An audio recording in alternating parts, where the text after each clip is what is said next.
This is Canon Fodder, episode 54, live from Tennessee.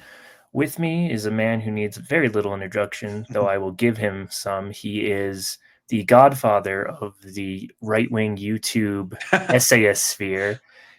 He is the host of the Fiddler's Green podcast. He is the leftist whisperer in some respects. And, I'm just a huge fan of him, Mr. Dave Greene, the distributist. Thank you. Well, I'm very happy to be on this podcast, I guess, discussing one of my favorite books, I suppose. So I reached out to you, and I had you in mind when I, had the idea to start this podcast. I was like, oh, Dave Greene, I'm going to have him discuss Chesterton. It's going to be great.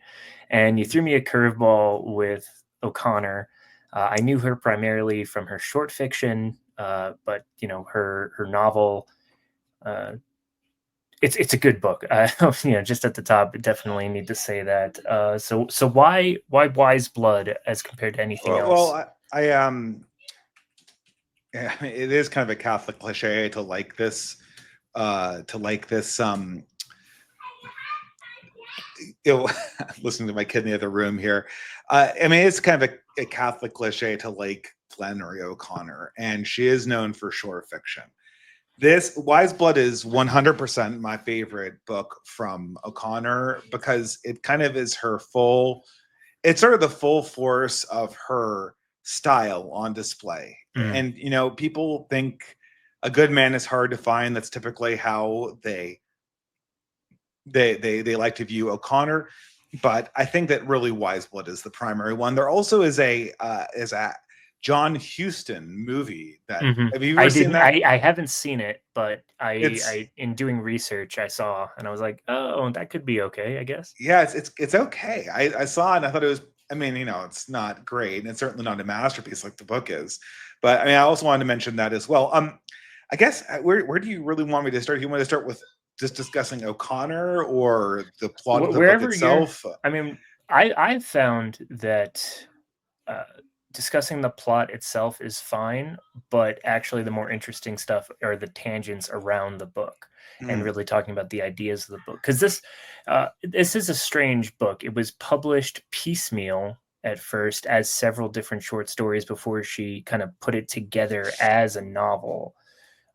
Which really plays into her strengths. Short story collection will recognize one of these portions being Enoch and the Gorilla, which is strange because that makes absolutely no sense outside of the context of this plot.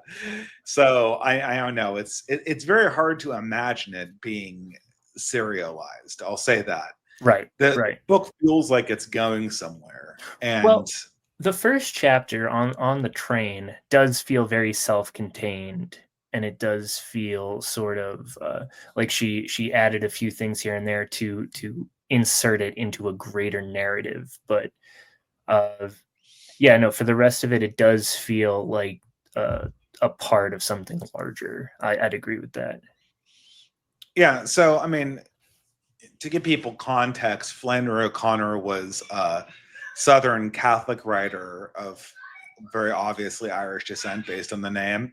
She was born in Savannah, Georgia, and she lived on a farm that was somewhere in the outskirts and raised peacocks and was diagnosed from a fairly young age after college with lupus, which, is essentially a death sentence.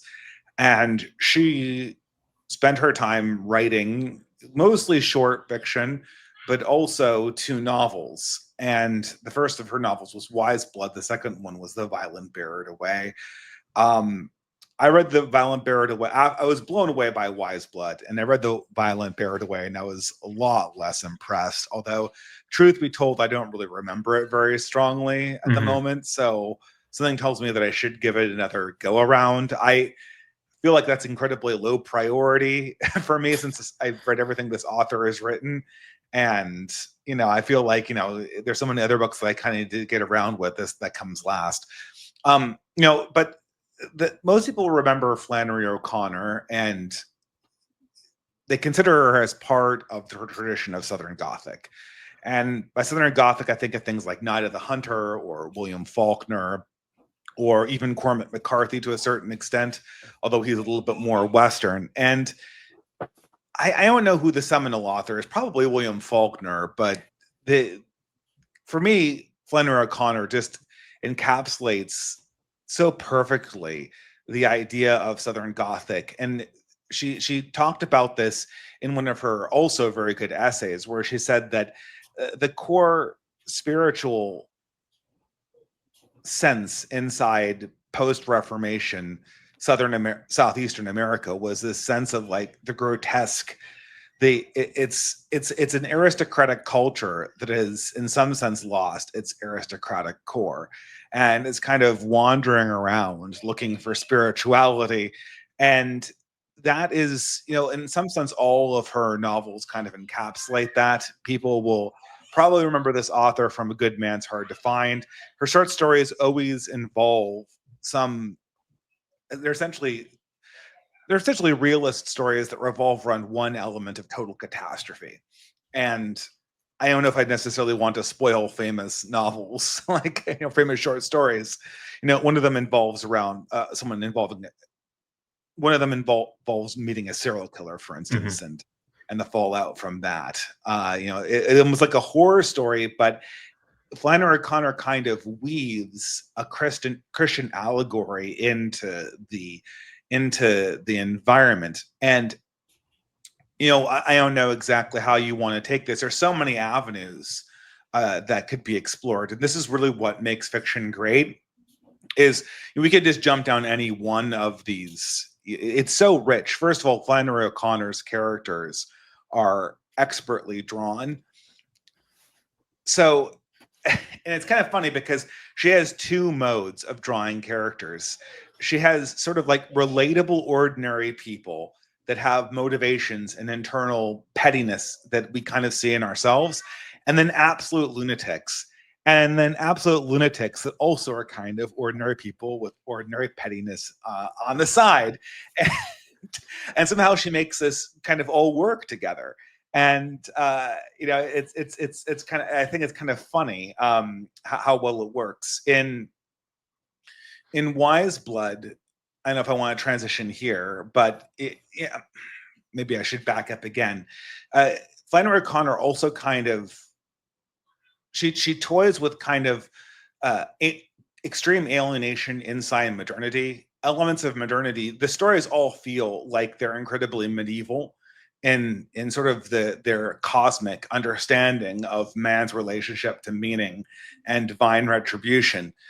They also feel kind of weirdly pagan in another sense, whereas all their characters in their ordinary lives operate in this incredibly kind of brutalistic, moral free environment that is it kind of enthroned pettiness is the order of the day. There's no kind of like overarching over socialization. People interact with modernity at like a very, very basic level of consumption and dominance and sexuality and crass desire to be better than the other person. And inside this, O'Connor always weaves this sort of incredibly Christian or Thomistic understanding of morality that's operating in the background. And this is usually brought about by the catastrophe. I almost said eucatastrophe because I was thinking of Tolkien.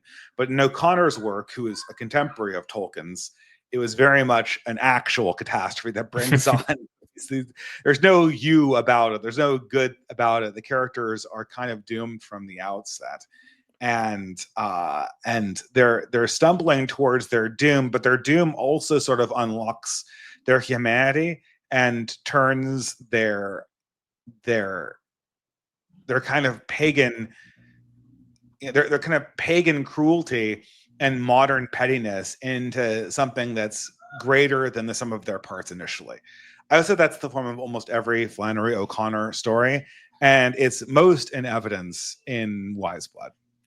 So our friend Paul Fahrenheit said to me once, "Oh, Flannery O'Connor, that's just William Faulkner in a dress," which I Oh, how agreed dare with. you, sir? How dare? Wasn't William Faulkner a Protestant? No, I know, and I agreed with him at the outset before I read Wise Blood, and I just it it's funny. It's a funny comment, but it really doesn't do O'Connor justice.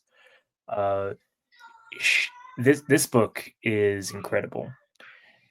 Just from the so the main character is a former soldier named Hazel Motes. Throughout the book, he's referred to as Hayes, and his mother passes away, so he leaves home to one of a relatively large town in Tennessee, and kind of bums around there for a little while. Uh, he is a nihilist. He is an atheist, and he has become this way because of his experiences in the war, but also because of his experiences as a child. We never really get a sense of what happened, but he believes himself to be kind of tainted and born wrong. Mm. If I had to compare him to another character in literature, I'd actually compare him to Ivan Karamazov in a weird way. Oh, He's really? I was thinking like Ishmael from Moby Dick or a something like little that. little bit Ishmael, but I say Ivan Karamazov because he's like he's the textbook. He's the atheist that Christians wish that they could encounter. Uh, Well, he's the guy that's at war with God. right, and Christopher Hitchens was a little bit like this. That's why when he died, all of Christopher Hitchens' obituaries read that he was the Christian's favorite atheist, well, even I'm so though glad he that you never brought did. this up. He never like denounced. He never like. It didn't feel like Christopher Hitchens didn't believe in God. It felt like he didn't like God. Which I'm so glad you brought this up because this is a topic that I've always wanted to ask you about. Mm. Uh, you you have always hated the film God's Not Dead, and I I don't think finally I've seen half of it actually. well I saw it like maybe 2 years ago, and I was like, oh, this is total crap. And whenever you brought it up, you're like, oh, this is a terrible movie, but you never got to expand upon it. And I've always wondered, like, oh, what about it does he dislike? Because I see the same thing, and its inverse exists in Wise Blood. Well, I mean, it's like it's this cute, unchallenging story that doesn't grapple with the difficulty of being a believer in the modern world. The difficulty with being a believer in the modern world is that every second that you're not talking yourself into being Christian, you lapse into being either a pagan or a nihilist, Hmm.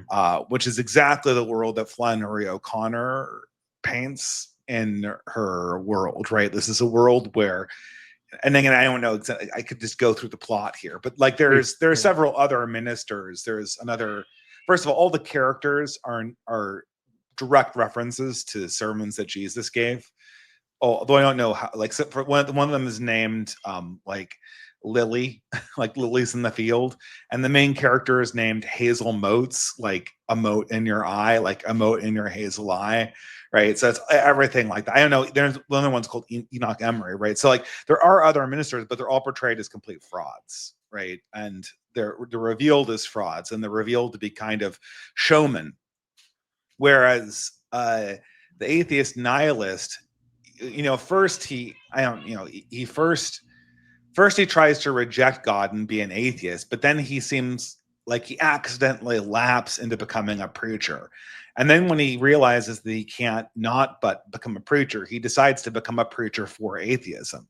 And then when he realizes that he can't be a preacher for atheism, he has to become a preacher for a spirituality that has like no head to it. But then when he realizes that there can't be a head to it, he like they literally is this attempt to create this false Jesus in the version in the image of this mummy, Mhm. which is, I mean, Which and he immediately destroys it because he sees exactly. the blasphemy in it. He's the most he's the most consistent atheist, let's say. Like, he's so highly principled that he Yep, will not let uh heresy enter his atheist religion. exactly. And the problem is, uh, this is why God is dead is kind of stupid. I mean, God is dead postulates that there's sort of like an easy way to be a Christian, Mhm. and there really isn't. because I mean, I think that it was actually easier to be like, I did this myself. Like, you get your prayer life in order, then it lapses away. And then you get like your confession order, and then it lapses away. And then every single time, I guess before every single time, you're not talking yourself into believing in God. Like your belief just kind of like it kind of goes out the window, right? It's like it's kind of blow. It's like there's a wind in modernity that's blowing like correct spirituality out the window. And I don't think past ages have had to deal with that. I think that, you know, for somebody like you know, you mentioned this before, like you know, let's just take someone from near pre-modernity.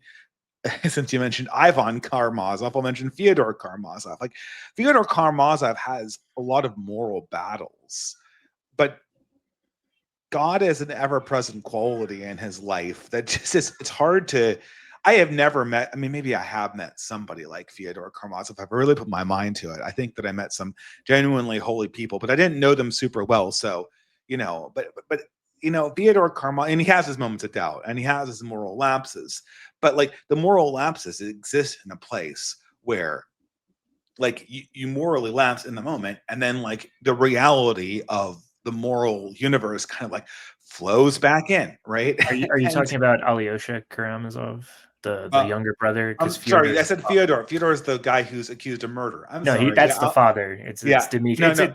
I Sorry, only Dimitri. It's been Yep. ages. I'm Yep. sorry. Yeah, No, no problem at all. Dimitri is I the just wanted to make father. sure for the Yeah, audience. Fyodor is the father. Dimitri is the guy that has the two women on the side and can't decide, and Alyosha or Alexei is the moralist. Mhm. And yes, I think it's been almost 15 years since I've read that book. But uh, the like the characters in Dostoevsky have moral lapses, but exist in sort of like a stable spiritual equilibrium. Mhm. Whereas, you know, this Flannery O'Connor's world kind of just it's kind of the exact opposite. Like the whole world just kind of like spiritually blasted. You mentioned the scene in the train, and I remember exactly how that scene ends, where he has a nightmare and then he stumbles out of his sleeper car and kind of collapses in this, you know, sort of um, Pentecostal way at the feet of one of the porters and the train. And coming out of the nightmare, he yells like Jesus Christ, and then the black porter says Jesus has been a long time gone, and like And that sets the stage for everything, right? right. Like the entire universe around him is like completely despiritualized, right? And I'm almost reluctant to bring him up, but you know, O'Connor is writing in the sort of Nietzschean world of God Mm-hmm. is dead. So, and the South at this time is living that out, where it's like, oh yes, God is quote unquote dead, but there's still the embers of it, and there's actually a way for people to make money off it because it's sort of uh, it's still culturally relevant. You know, Mm-hmm. there's still a cultural Christianity in the South at this time that that really didn't flame out until maybe like the late 90s, and is only sort of coming back, I'd say, recently. You had a discussion Yeah, with this is the form of God persists long after the rejection of his essence. right.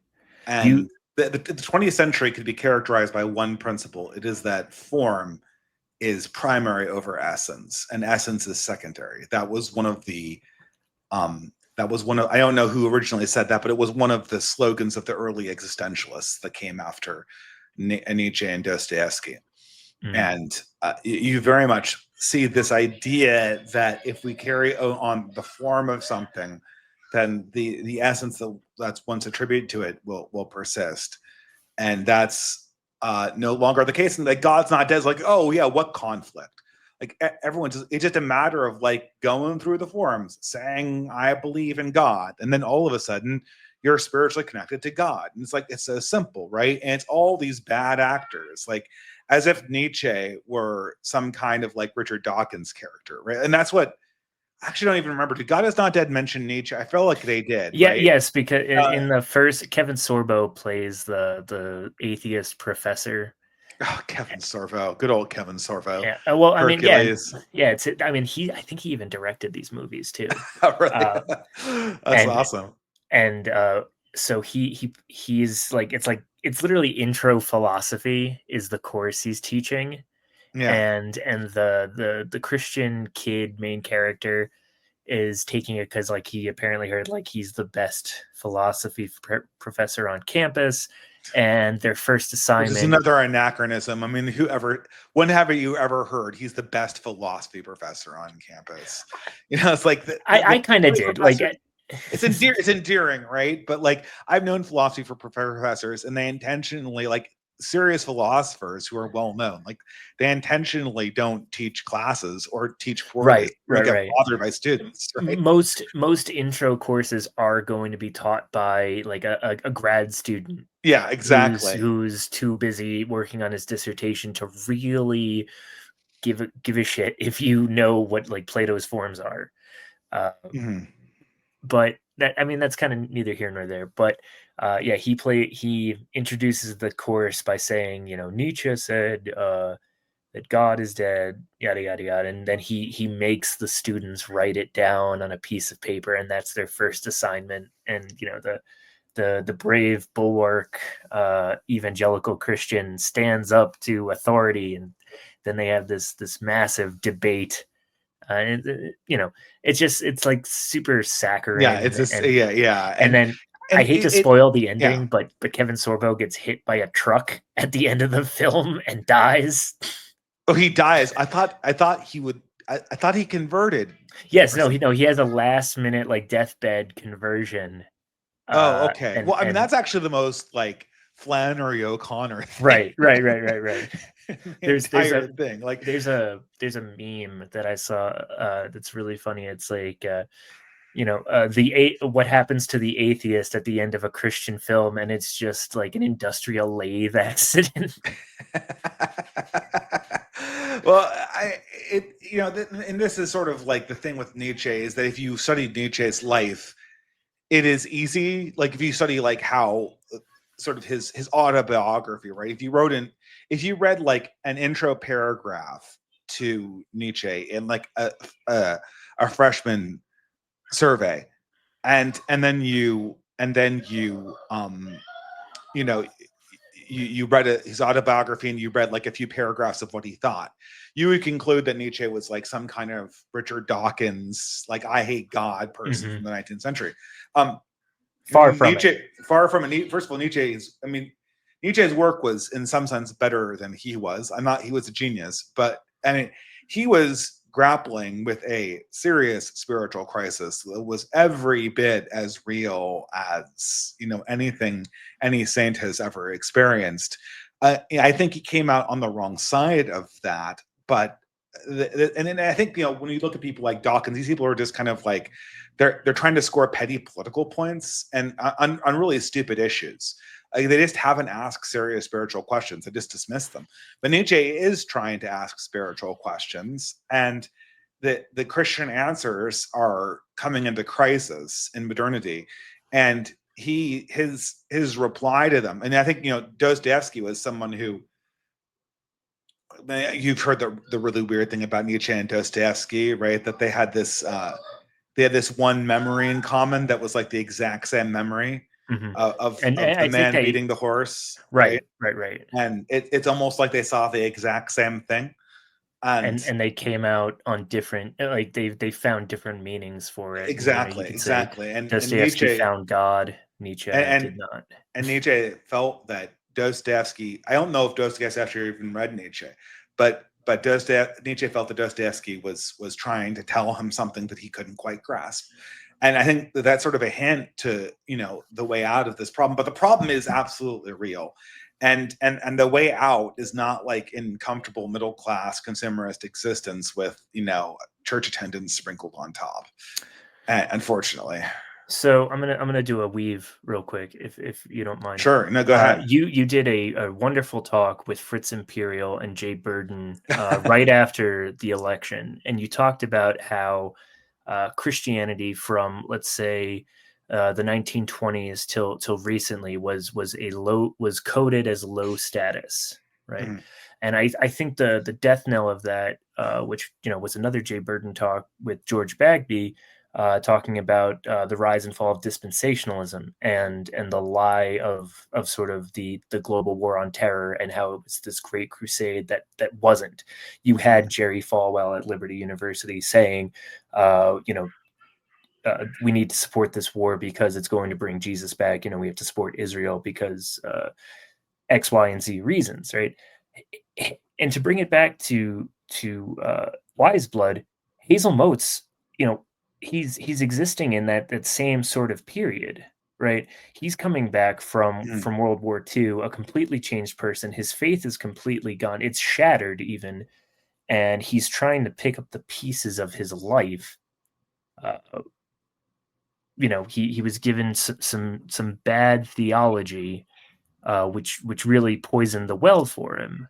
Only for him to go on this journey and discover the real God, kind of. Him, kind of, but I see that a lot of young men these days are on that similar path.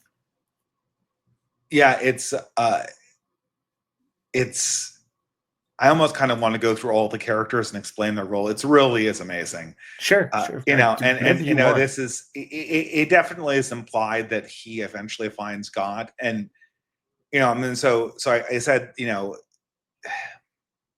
so we could start with some of the secondary characters, right? So Hazel Motes is on a path to find God, and eventually he finds God essentially in death, in a very Yukio Mishima style. Although it's not a self-inflicted death, although he does It kind of is, though. he does well. He performatively cripples himself, which is not very theologically sound, but it's designed to look like the mortification of the flesh. His death is, I thought, just I thought it was just due to exposure. Right. But he's the reason. Like, he goes out into the wilderness himself, if you want to call it the wilderness. He's. But yeah, that's like him. Well, I guess maybe I misinterpreted it. I misinterpreted it as him sort of like trying to seek God and then dying in the process of seeking that. I mean, I guess that would. Maybe I'm superimposing on this, and Flannery O'Connor wanted to make that more ambiguous. But certainly, when in Flannery O'Connor stories where it's not ambiguous, aka "A good man's hard to find," where she literally says it, the hero always kind of, in the act of accepting their own mortality, is able to experience a moment of grace. And so, because of that sort of formal repetition found in the author's other work, I'm inclined to believe that that's what the author, but that's irrelevant, right? On this path, he encounters, I think, one of the more major characters, Enoch Emory, who is, I think he's supposed to represent paganism. So Enoch Emory immediately, once Hayes Motes, I can't remember if it's Hazel or Hayes Motes. It's once both. Motes, It's Hazel, and then Hayes is his nickname. Let's just say Motes. That's easier. Right. Once Motes sort of lapses into the form of the preacher, this guy, this like crazy manic, sort of bipolar, kind of like a Kanye West type character, like intelligent but mentally an infant, and unable to control himself. As soon as he sees the preacher who's passionate, like he knows that like this is what I've been waiting for. Like I've been waiting my entire life to find a prophet to follow. Like this is it, and it's finally here. And he doesn't care about what God is worshipped. He just cares that something is being passionately worshipped, right? And so and from hence you have the title of the book, Wise Blood, which is Enoch Emory's reference to his to the spiritual sense that he follows, which he attributes to his blood that contains like the wisdom of his ancestors, and that provides him worldly wisdom about what is the correct path to follow. And this is like a supremely pagan sense that like it's the throes of heroic passion that creates spirituality, right? Like it's the person coming into the town and going like, here I am, I believe in this. Of course, Hayes believes nothing at this, or Motes believes nothing at this stage, but like it's the act of like Nietzsche and Superman going, boom, I'm here. And then, you know, this was what summons into the presence of Motes, his first believer, who is like a pagan. And Enoch Emory is being brought there on the instruction of his blood, like the blood and soil, right? He's a worker on the land. And his solution to Motes' problem is to literally enthrone a mummy, like a god emperor, like the god emperor man from 40K. Right. And it's interesting too, because all these connections. Enoch Emory is like, he comes from a home of abuse. He's technically an orphan. Like, you know, you could say that he shouldn't be as connected to his blood and to his ancestors, because I mean, look where that's got him. Look at what they've sort of led him to.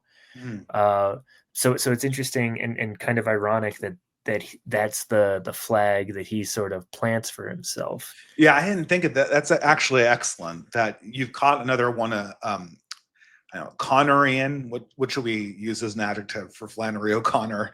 Flannery-ian. That doesn't sound good either. Another kind of asymmetry characteristic of Flannery O'Connor's work, and that it is the person who hates his ancestors that wants to worship them.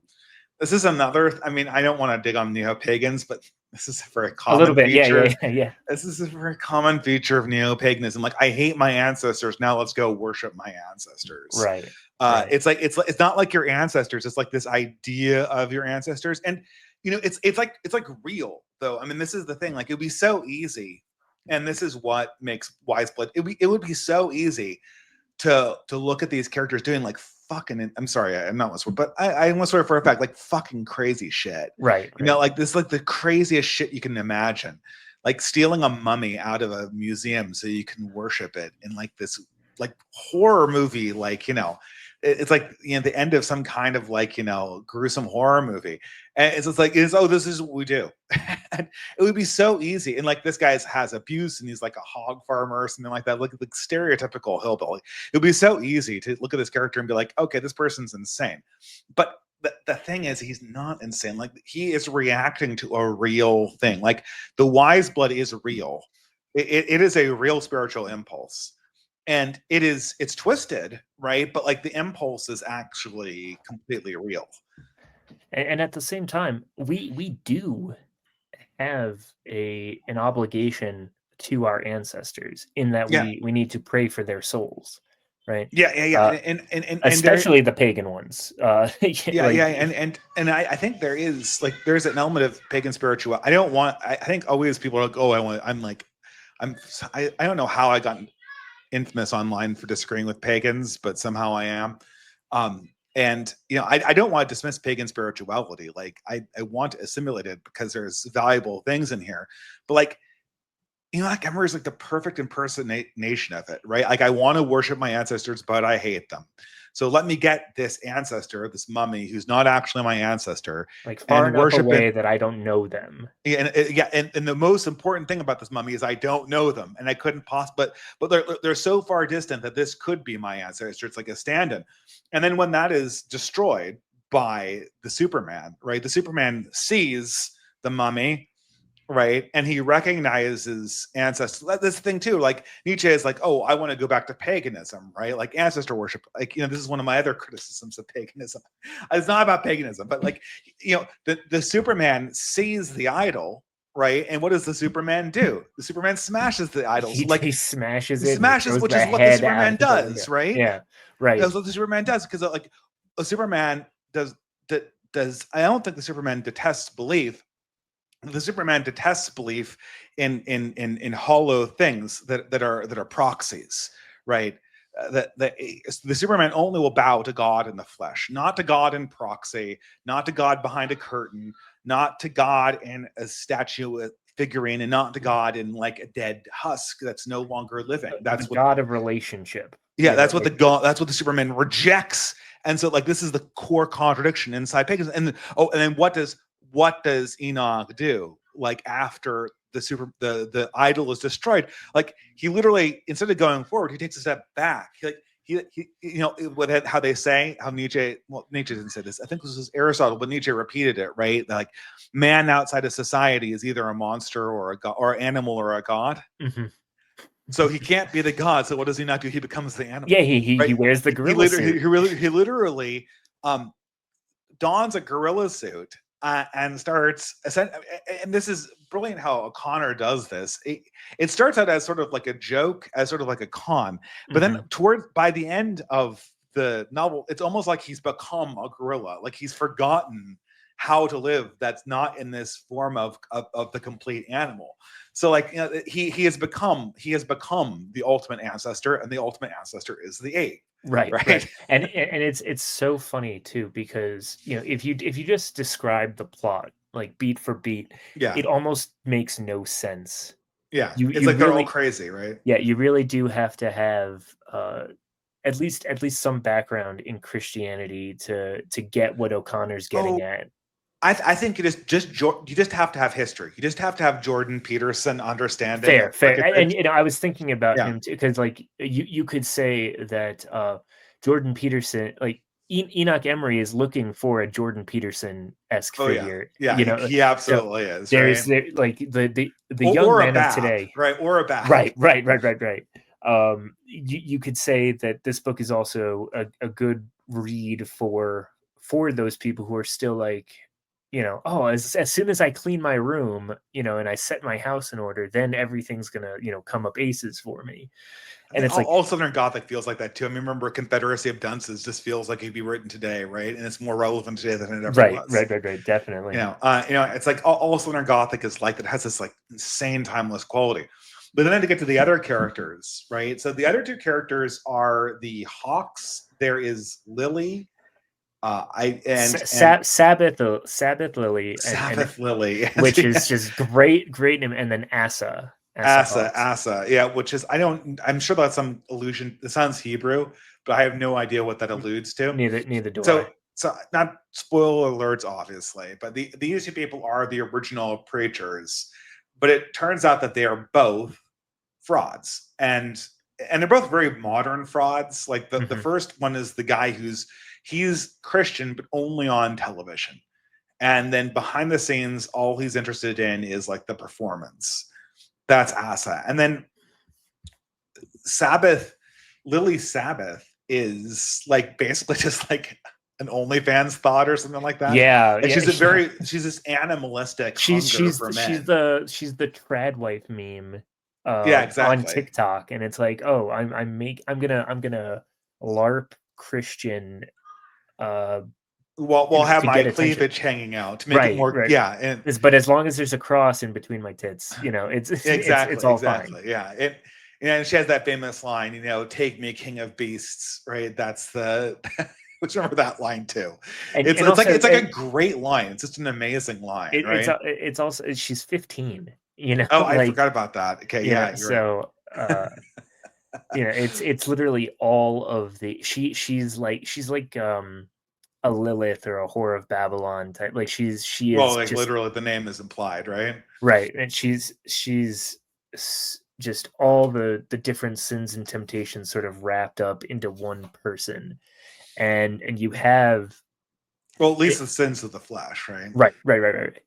And it's funny because Hayes originally is interested in her because he wishes to corrupt her, and only through sort of talking to her a little bit learns, like, oh no, she's trying to corrupt me. So he rejects her. There's this like she's trying to manipulate him because she finds him interesting, and he's like a game that she can play. Really good stuff by O'Connor there. Just And so then there's the last character, which is also relevant to the internet age, which is Miss Flood, who's the owner of the boarding house that Hazel lands at, and uh, he. So originally, I think she's just a side character, but then when Motes enters into his final like aesthetic phase of like the hair shirt and blinding himself, uh, she kind of becomes his keeper. So it's like, okay, well then I'm going to just I'm going to reject the world entirely. And it's Hayes is again caught in this false god. Like he's literally caught in the longhouse now. Like Right. he literally now that he's become an aesthetic, he's literally this little plaything of the woman that she treats as her little aesthetic, holy man that she wants to marry him, and that's what triggers the final flee. After she says he wants to marry him, that triggers the decision to flee into the storm, which I genuinely think is designed to be like into the wilderness, into the storm type deal, like jumping into the maelstrom and not an active attempt of suicide, if I understand O'Connor, but who knows, right? I guess that would really depend on Motes' spiritual state, right? Well, we won't give out badges for media literacy in this episode, but I definitely I tend to agree with your analysis there. There is, so it's interesting with Miss Flood. She sees him as an ascetic, and she says, okay, he has this army pension, I'm going to marry him just so I can take the money. And it's only until after he leaves that she grows this maternal, like this toxic maternal affection for him. So she starts developing affection for the corpse in a similar way to Enoch's devotion to the corpse. Right. And I did want to mention this, that he destroys the idol as soon as Sabbath Lily does the Madonna with child pose with it. Oh yes, like it's so blasphemous that he can't help but like revile it, so he has to destroy it. It's if he's gonna wage war with God, he's gonna do it the quote unquote right way. Exactly, and not by creating that's what Motes is raging against. He's raging against simulacrum. We did skip over Asa Hawks, who is the false blind preacher. I don't know. I don't really remember him. So I guess he's just a showman, right? He's a fake, right? But is there a deeper meaning behind him, do you think? Well, so he inspires Motes to blind himself. He was the original one who did it as a joke. Right. Well, no, he did, but he just couldn't go through with it. Yeah. He you could say that his faith was not strong enough. That he in this weird way that he could not cripple himself for his belief in God. So Motes does so to show his dedication to not believing in God. Yeah. And there's a couple other characters here and there. You got the promoter who has the fault. He tries to make money off of the false the false Motes, and then Motes ends up murdering him. Oh yeah. Okay, that I actually did not reread the book I'm functioning on the memories that stuck with me.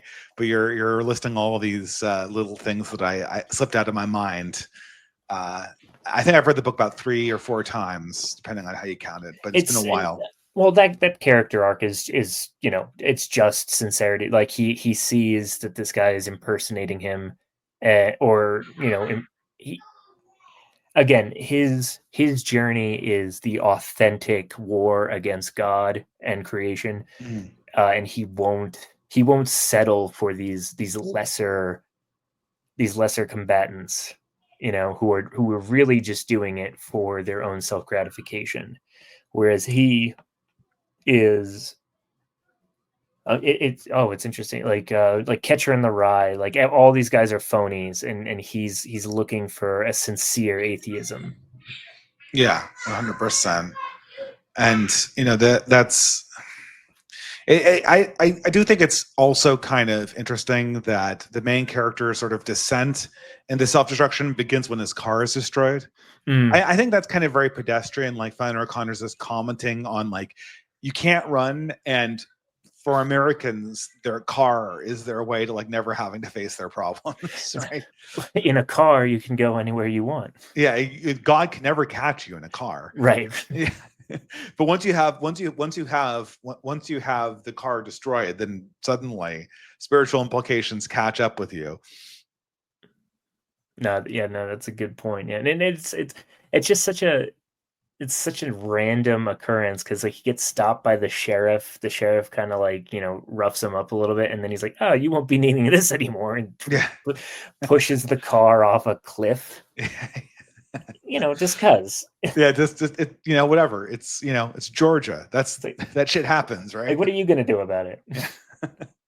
I can't remember. Is this supposed to be Atlanta? I can't remember if it's actually Atlanta. So I thought it was in Tennessee. In Tennessee. Talkenham is the name of the place. I did not look up if that's a real place. People are always going like from Tennessee to Atlanta or Georgia to back again in O'Connor's, in O'Connor's fiction.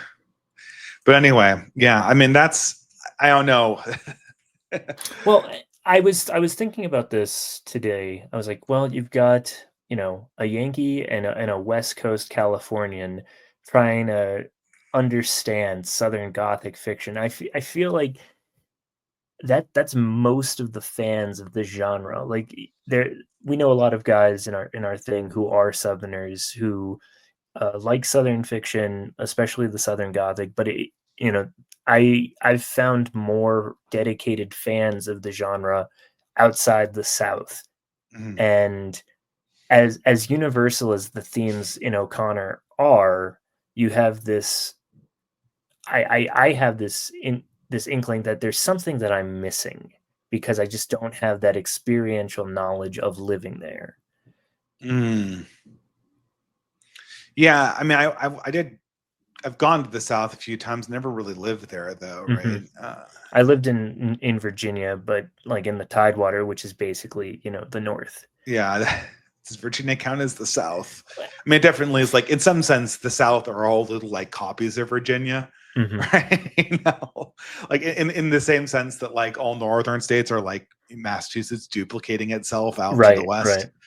All southern states are kind of like Virginia duplicating itself out west. But I don't know. I never lived in a state, so it's hard to really say exactly. But with O'Connor, I mean, O'Connor herself is sort of an outsider. I mean, she's not Old South. She's an Ellis Islander. She's an Irish Catholic living in the South. So she's viewing all of this from outside eyes. Yep, and that's okay. So here's a question, because the thing about Southern fiction that I've been able to nail down most is people claim that God exists in the South, but their experience says otherwise. People say they belong in the South. No, sorry. That God exists. That God exists. Oh yeah. But they act in a way that is contrary to that, and some would say their experiences do not bear that out unless you're O'Connor, and these tragedies do have a deeper meaning than just tragedy. Well, I think that I don't know who said this. Someone said like the Flannery O'Connor talks about the Christ haunted South, and Christ sort of haunts the South by his absence, right? But I don't think that presence is unfelt just because it is an absence rather than a presence necessarily. when you look at the post Civil War South, you're looking at a civilization that's had its head cut off. Right. It's torn in two, and you have these pieces of it that are kind of writhing around and trying to reconstitute themselves. But it only feels like it's something critical is missing in the way that it wasn't in the North. And maybe that's sort of a good thing, given what happened to the northern forms of Christianity and the problems we're dealing with right now with our own little progressive heresies, which are very much an extension of that vision. But in another sense, like, they are able to feel modernity more supremely, and that's what makes God Is Not Dead such kind of a insulting movie, is that if there's not like a cutting feeling of absence as a modern believer. There's also very little stakes. Like Yeah. the main character, I mean, really, he has every opportunity to either just, like, people are trying to pressure him to just write it on the paper so that he can, pass the class or whatever, or just take another class. There's no, his faith is never challenged, Yeah, actually, yeah. which is It's not like a serious crisis. It's like right. the kind of crisis I had to do going through like the HR seminar. Right. Right. And that's the thing. It's like, okay, if you like you were saying before, you have to be, especially today, you have to be constantly aware that you are a Christian, that you are that, or you have to constantly sort of remind yourself and put on your armor as you go out into the world, because it's so easy to just slip away, and the Yeah. movie doesn't deal with that at all. It in fact tells you that, oh no, we have this safe space, this bubble, that everyone respects and wouldn't dare try to subvert or catch you away. It's just that if you want to get ahead in quote unquote the world, you have to consciously choose to drop your faith, which just isn't. It would be a lot easier to live in that world. So that's Yeah, why it the rings world doesn't fake. exist. I Right. mean, so this is what, and I have to go in a few minutes, but Mhm. this is what Aaron Run talks about when he talks about the negative world, right? And in some sense, it's easier to be a Christian in the negative world because the negative attitudes people have towards Christianity culturally mirror your implicit doubts as a believer in modernity that are always and everywhere present. Like, they're just like the air around you. It's like this constant push towards paganism and nihilism and all this stuff, right? uh it feels more at home to not be at home. Mhm. There And there's that's like a good like little caption for a lot of Flannery O'Connor's work. Yeah, I was thinking, I was listening to this one thing about, Chinese Christians who are being persecuted, imprisoned, and stuff, and they talk about how, uh, yeah, if they get asylum to the US, they actually find it's harder to maintain their faith because they're not being persecuted. There's just, you know, uh, Comfort. yeah, there's all the comforts of modernity that they can be doing instead, which is, it's like, yeah, we almost we almost would fare better if we were being constantly persecuted. Uh, Yeah. well, Yeah, I it's know like I know that you have to get going, so I want to make sure you get your plugs in, and everybody, if anybody's well, listening to this, they know who you are, but just in case. I'm an old head here on YouTube or in the podcasting world generally. I write under the name Dave Greene, and I can be found on YouTube on as the distributist and on Substack under Letters from Fiddler's Green. So thank you for having me on and discussing one of my favorite books. I'm so glad. The honor is all mine. I definitely want to have you back to discuss other books, either Chesterton or maybe Graham Greene, or Ooh. any of the great Catholic writers of the 20th You century. suggested Chesterton, and I feel like such a cliche. Like, I made my blog name after Chesterton, and then I realized later that this is like the biggest cliche ever. Because when I had when I first discovered Chesterton, I'm like, oh my God, I never heard of this author. But then I like, I returned to Catholicism, because I was baptized, right? And then I discovered like every Catholic my age, this was like a go-to author. Like, it's funny. It's just it's such a stereotype, I used a Chesterton quote as my senior quote for the yearbook before but I had no idea who he was until years later. What was the quote? It's I'm gonna mess it up. It's courage isn't a courage, or something about a willingness to die for something greater than yourself. I was about to join the military, so I thought that was that's awesome. Yeah. Anyway, neither here nor there, but this was awesome. Thank you for being here. Thanks so much. As for me and the Double Dealer, feel free to purchase a magazine. Feel free to donate and get your very own episode of Canon Fodder. I have a couple books out that you guys know where to get it. Yada, yada, yada. I don't know how to end podcasts, so I will say insert ending here.